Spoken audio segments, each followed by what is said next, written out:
Welcome to போனாஸ் கைமணம். இன்னைக்கு நம்ம சாதத்துல போட்டு பிசைஞ்சு சாப்பிட்ற மாதிரி ஒரு பருப்பு பொடி, அதை எப்படி பண்ணலாம்னு பார்க்கலாம். இது ரொம்பவே டேஸ்டியா இருக்கும். ரொம்ப நமக்கு மூடு இல்லை சமைக்கிறதுக்கு அப்படிங்கிற போதெல்லாம் அதை வந்து டக்கு இந்த சாதத்துல போட்டு பிசைஞ்சு சாப்பிட்டுக்கலாம். இது ரொம்ப நல்லதும் கூட. ஏன்னா துவரம்பருப்பு தான் யூஸ் பண்ண போறேன் இல்லை, அதனால வந்து உங்களுக்கு துவரம்பருப்பு உடம்புக்கு நல்லதுதான். சரி, அவசரத்துக்கு வந்து டக்குன்னு வந்து இதை வந்து யூஸ் பண்ணி பருப்பு பொடி சாப்பிடலாம். ஸோ அதை இப்போ எப்படி பண்ணலாம் அப்படிங்கிறத பார்க்கலாம். இப்போ இதுக்கு வந்து ஒரு திக்கு கடாயை எடுத்து வச்சுக்குவோம். அப்போதான் வந்து கொஞ்சம் பருப்பெல்லாம் நல்லா வறுக்க முடியும். அதனால வந்து திக்கு கடாயை போட்டு கொஞ்சமாக நல்லெண்ணெய், ஒரு சொட்டு நல்லெண்ணெய் விட்டா போகிறோம். ஏன்னா இது வந்து ட்ரையாக தான் பண்ணணும். நான் அந்த பெருங்காயத்துக்காக வந்து கொஞ்சமாக வந்து ஒரே ஒரு சொட்டு தான் எண்ணெய் விடுறேன். பெருங்காயத்தை பொரிச்சிட்டு அதுக்கப்புறமா அந்த எண்ணெயில் கொஞ்சம் 4 மிளகாய் போட்டு எடுத்துக்குவோம். இதில் வந்து மிளகாய் காரத்தோட மிளகு தான் மெயினாக போட போகிறோம். நம்ம வந்து இதை எடுத்துருவோம்.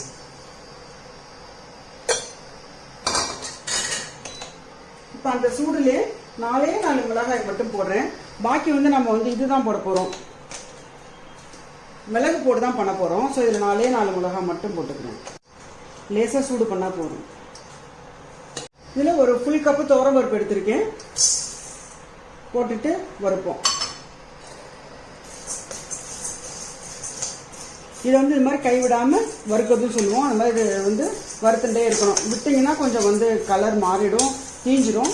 ஸோ இது கலர் மாறாமல் வறுத்துட்டே இருக்கணும். இது வரணும்.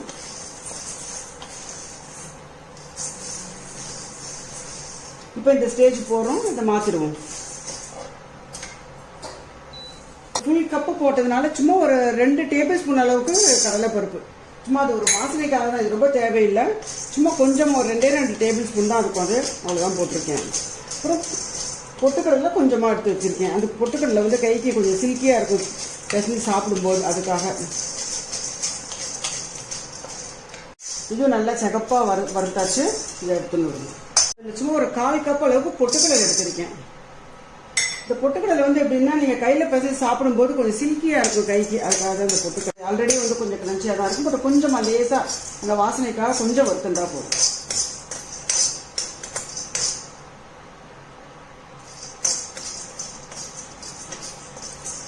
ஒரு ஃபுல் ஸ்பூன் வந்து மிளகு போடலாம்.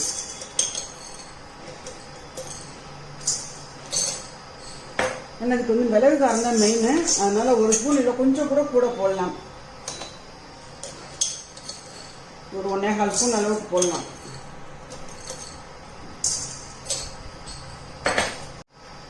இதோ இதுவும் வறுபட்டு போச்சு. இது வந்து கொஞ்சம் டேஸ்ட்டுக்காக கருவேப்பிலை, இதை வந்து நல்லா வாஷ் பண்ணி கொஞ்சம் வந்து உணர்த்தி வச்சிருந்தேன்.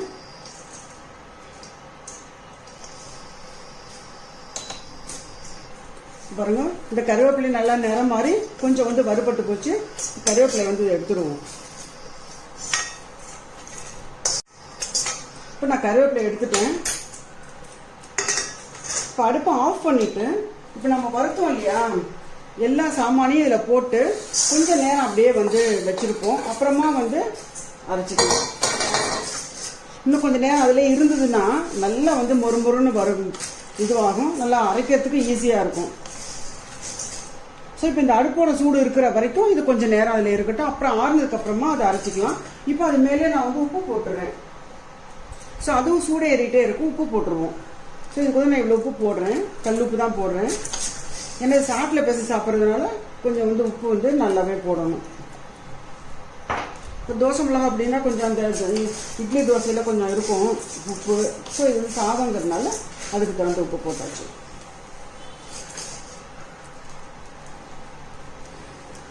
இந்த சூடுலேயே இருக்கட்டும் கொஞ்சம் நேரம். இந்த பருப்பெல்லாம் கூலாக எடுத்து என்ன பண்ணுவேன், இந்த கருவேப்பிலை மட்டும் நிறுத்திட்டேன், அப்புறமா பண்ணிக்கலாம் அப்படின்னு. கடைசியில் போட்டு ஒரு சுற்றினா போகிறோம். இப்போ இந்த இதெல்லாம் நல்லா ஆறிடுச்சு. இது எல்லாத்தையும் ஒன்றா போட்டுட்டு ஒரு அரைச்சிக்கலாம்.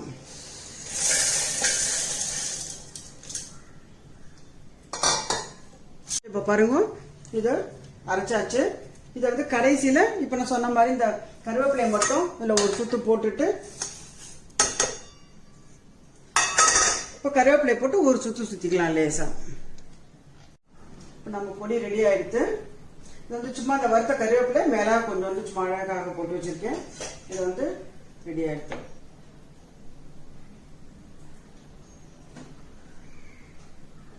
இப்போ இந்த அடுப்பு ஆன் பண்ணியிருக்கேன். என்னன்னா கொஞ்சம் சின்ன பசங்க சாப்பிடல அப்படின்னு சொன்னீங்கன்னா 1 ஸ்பூன் அதில் நெய்யை விட்டுட்டு லேசாக சூடு ஏறினதுக்கு அப்புறமா சாதம் போட்டு அதிலேயே வந்து கலந்து விட்டீங்கன்னா பசங்க ஈஸியாக சாப்பிடுவாங்க. இப்போ நெய் சூடாயிட்டு கொஞ்சோண்டு சாதத்தை போட்டு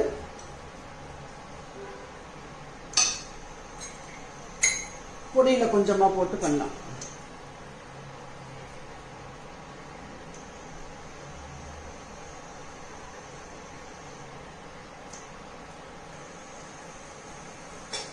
அவ்வளவு லேசா சூடேறினா போறோம், ஆஃப் பண்ணிடலாம்.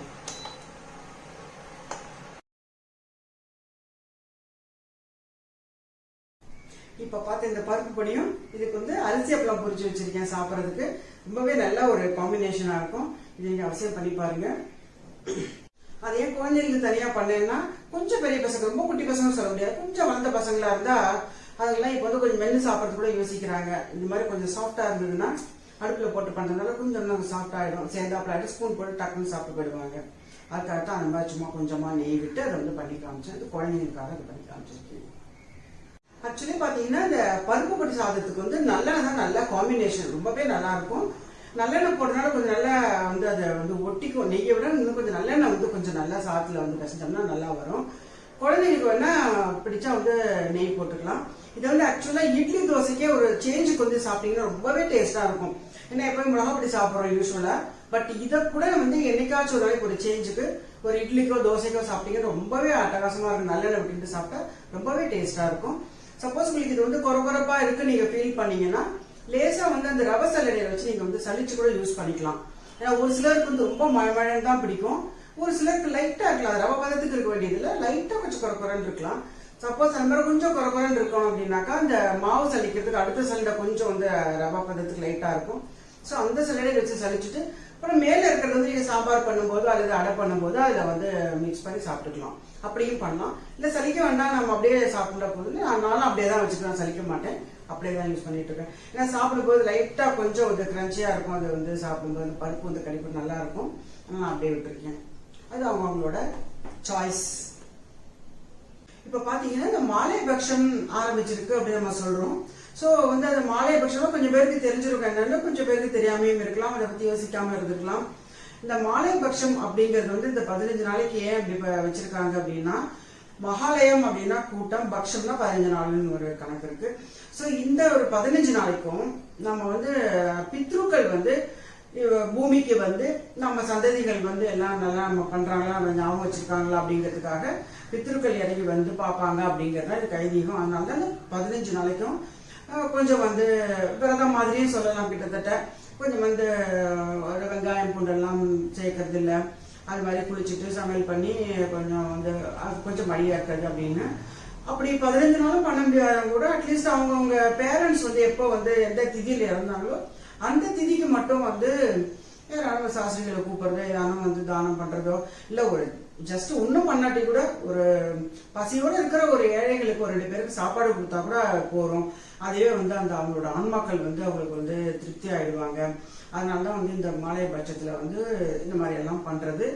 ஸோ இந்த அது வந்து இப்ப நானும் வந்து இந்த வெங்காயம்லாம் ரொம்ப போடாம சரி ஏதாவது இந்த மாதிரி ஒரு சின்னதா ஏதாவது ஒரு வீடியோஸ் போடலாம், இல்லை இந்த பருப்பொடியும் ரொம்ப நல்லா இருக்கும் சாப்பிட்றதுக்கும், அதனால தான் இந்த மாதிரி வீடியோக்கள் போடலாம் அப்படிங்கிற ஒரு ஐடியால நான் வந்து இது பண்ணியிருக்கேன். அது நம்ம சொல்லுவோம் இல்லையா, 16 பெற்று பெருவாழ்வு வாழ்க அப்படின்லாம் சொல்லுவாங்க இல்லையா, அது மாதிரிதான் இதுவும். இது பாத்தீங்கன்னா இந்த ஒவ்வொரு டேட்டுக்குமே ஒரு சிறப்பு இருக்கு ஆக்சுவலா. அதனாலதான் வந்து கல்வி செல்வம். ஸோ இந்த ஒவ்வொரு நாளைக்கு வந்து இது பண்ணீங்கன்னா உங்களுக்கு வந்து நல்லா கல்வி கிடைக்கும், ஒரு நாளைக்கு பண்ண செல்வம் கிடைக்கும், ஒரு நாளைக்கு பண்ணா அடுத்த சந்ததியினர்களுக்கும் அது வந்து நல்லது கிடைக்கும் அப்படின்னு வரிசையா வந்து அதுக்கு வந்து கணக்கு இருக்கு. ரொம்ப வந்து டீப்பா போக வேண்டாம், அட்லீஸ்ட் ஒரு கொஞ்சம் வந்து ஞாபகம் முன்னோர்களை ஞாபகம் வச்சுட்டு ஏதாவது பண்ணா அதுவே எனக்கு ஒரு பெரிய விஷயம்தான். ரொம்ப அப்படியே சாஸ்திரமா பண்ண முடியல அப்படின்னா கூட அவங்களால முடிஞ்சதான் பண்ணா கூட வந்து பித்ருக்களுக்கு வந்து ரொம்ப சந்தோஷப்படுவாங்க. இதெல்லாம் முடிச்சுட்டு தை அமாவாசையும் போதுதான் அவங்க திருப்பி மேல்லோகம் போயிடுவாங்க அப்படின்னு சொல்லி வந்து புராணங்கள்ல சொல்லப்படுது.